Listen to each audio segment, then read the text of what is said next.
Welcome to Fireside Chat. My name is Sai. If you're new to my channel, I talk about how I budget, save, and invest money to achieve financial independence. In my previous video, I talked about our plan to save at least $1 million into our dividend stock portfolio with Charles Schwab taxable brokerage account. This account right now has an average annual dividend yield of 3.5%. In this video, I'm going to break down the 5 dividend stocks I currently own, how long I plan to hold these stocks, and if I'm planning to buy or sell these stocks in the near future.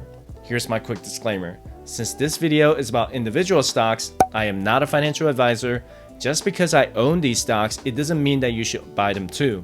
You need to do your own research before you buy any stocks, ETFs, or mutual funds. By the way, if you need help with your personal finances, you can schedule a free one-on-one 20-minute financial coaching session. You can fill out the introductory form by clicking the link in the description below. As of right now, I have 5 individual stocks in my dividend portfolio. My short-term goal is to make this portfolio about $50,000. I'll probably have about $10,000 for each stock. What I would like to do is to slowly buy more stocks as my portfolio goes up to $100,000, $250,000, and then eventually at $1 million. For example, when I'm at $50,000, I'll have 5 stocks with $10,000 each. At $250,000, I'll have 10 stocks with $25,000 each. At $500,000, I'll have about say 15 to 20 stocks with $30,000 each. At $1 million, I would like to have a maximum of 20 stocks at $50,000 each. My target annual dividend yield is anywhere between 3.5 to 4%. So with $1 million in the portfolio, the dividend income should be anywhere between $35,000 to $40,000. Since most stocks are paid quarterly, the dividend payments will be about $10,000 or $3,300 a month. I also pick stocks that have the sustainability to pay and raise dividends even during tough times. These are the stocks that continue to pay dividends when the market crashed in 2020. Stock number 1 I own is Verizon Communications, ticker symbol VZ. The market cap for this company is $225 billion and the EPS is $4.83. The stock price as of September 26 is about $54 and it is almost at the 52-week low. This stock's forward PE is 10 and its dividend yield is at 4.7%. Their main competitors are T-Mobile and AT&T. Verizon is currently trailing as far as how many customers they have, and AT&T has about 190 million mobile subscribers. Verizon has 121 million and T-Mobile has 105 million customers. However, Verizon is ranked as the most popular cell phone carrier in the US. They have the largest 4G LTE network coverages in the US with 70% nationwide coverage, followed by AT&T with 68% and T-Mobile with 62%. All 3 major carriers are currently building 5G towers across the nation.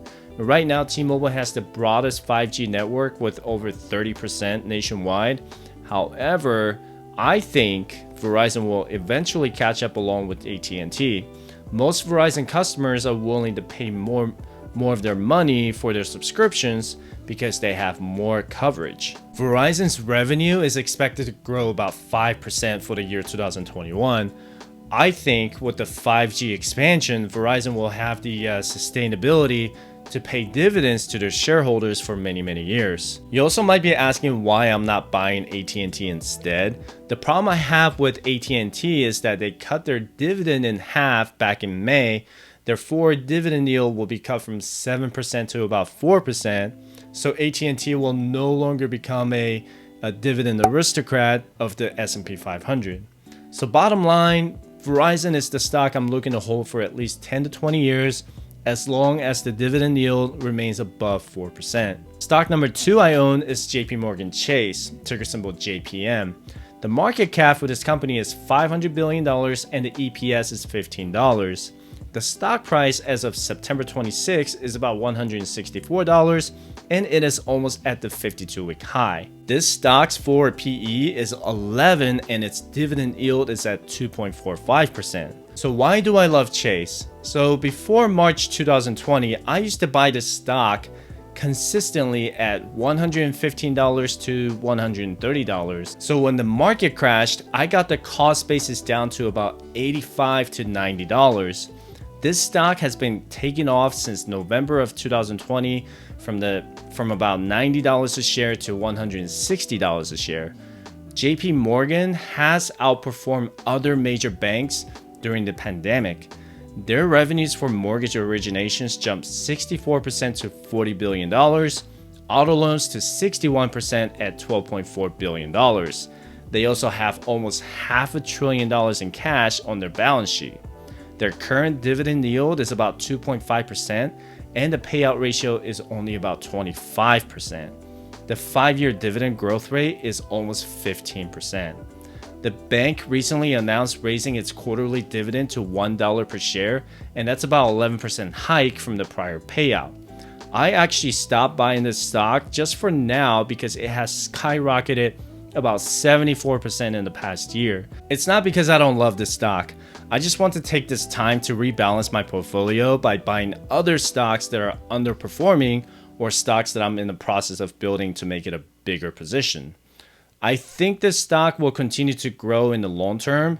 This stock has performed almost 1,000% in total returns since the year 2000, and it has outperformed the S&P 500 index. I plan to start buying this stock once I rebalance my portfolio. By the way, if you subscribe to my channel and hit the notification bell, my next video is going to be about what I would start investing with $1,000. Stock number 3 I own is Realty Income Corporation, ticker symbol O.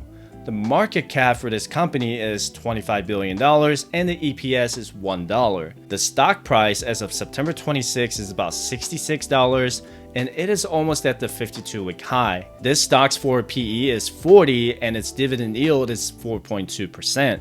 What's interesting about this stock is it's looking to grow about 18% for the year 2021 and 38% for the year 2022. This stock is a REIT or real estate investment trust. So what that means is that the IRS requires REITs to distribute a minimum of 90% of their taxable income to their shareholders.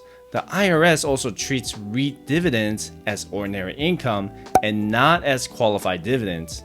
This is because REITs don't pay taxes at the corporate level, so it's up to the shareholders to pay income taxes for the dividends they receive. If you want to get to know more about the differences between qualified dividends and ordinary dividends, you can check out the 3-minute videos about dividend investment I posted last week. Realty Income is an S&P 500 company that owns over 6,500 real estate properties. They have paid and increased their dividend annually for 26 straight years, so they're considered a dividend aristocrat. They also pay their dividends on a monthly basis, so it's almost like collecting a paycheck every month. This stock has consistently paid 4% in annual dividend yield. The forward PE at 40 makes the stock price less attractive if I'm just looking at the value perspective. I'm looking to continue to buy the stock because of the monthly dividend payment, so probably until the day I decide to retire. Stock number 4 I own is Raytheon Technologies, ticker symbol RTX. The market cap for this company is $132 billion and the EPS is $1.46. The stock price as of September 26 is about $87 and it's almost at the 52-week high. The stock's forward PE is 16 and the forward dividend yield is at 2.3%. If you don't know what Raytheon does, it is an aerospace and defense company that provides systems and services largely for the US government and the military. Raytheon has big contracts with the US government to develop and manufacture aerospace defense technologies. Back in July, the government awarded a $2 billion contract to Raytheon to engineer and develop the long-range standoff weapon system that provides the nation's next-generation air-launched nuclear missile. This stock is paying 2.3% in annual dividend yield. The forward PE at 16 makes the stock really cheap in my personal opinion. I got into the stock when it was around $57 a share, and it has given me over 48% in total return with dividend reinvestment. This is the other stock that I have paused on buying because it has grown so much in the past year. Once I've finished rebalancing my portfolio, this is the stock I'm looking to buy more in the future. Raytheon's revenue is looking to grow about 14% in the year 2021 and 9% for the year 2022. I also believe this is a company that will never fail. And that sounds crazy, I know. Well, companies like Lockheed, Boeing, and Raytheon that have billions of dollars worth of government defense contracts, if anything financially bad happens to these companies, I believe the government will end up bailing them out. There's too much at stake on both sides. That's why I'm looking to hold this stock for a long time with a dividend yield of 2.3%. I also think the stock price will continue to go up over the years if they continue to get contracts through the US government. Stock number 5 I own is Walgreens Boots Alliance, ticker symbol WBA. This is the stock that I talked in depth about in my other video, and this is another company that I believe will continue to grow for the next 3 to 5 years. My average return on the stocks is about 11%, and so far, and it pays about 4% in annual dividend yield. Walgreens is a dividend aristocrat, and it's actually 4 years shy of becoming a dividend king. They have been paying and raising dividends for 46 straight years. Walgreens reported their Q3 earnings that beat analyst estimates. They earned $1.38 per share, up 94% year over year. They also reported $34 billion in revenue, which was up 12% year over year. The only concern I have with this stock is when Amazon entered the pharmacy market, and their main competitors before Amazon were just CVS Health and Rite Aid. I'm gonna continue to buy this stock as long as it's under $50 per share. I really like how the stock has continued to pay and raise dividends every year. I could see the stock breaking $100 per share maybe in the next 5 years. In the meantime, I'm going to focus on collecting its dividend payments. I will probably hold the stock for a long time. Thank you so much for watching my video. Let me know in the comment section down below what your thoughts are on the 5 dividend stocks that I own. If you need help with your personal finances, you can contact me by filling out the introductory form, link in the description below. Also, don't forget to check out these 2 fire videos and my Instagram page. I will post a new fire video every Saturday and Sunday at 9 a.m. I hope to see you in the next video. Have a good one. Thanks for watching. Don't forget to hit the like button and subscribe for more fire videos.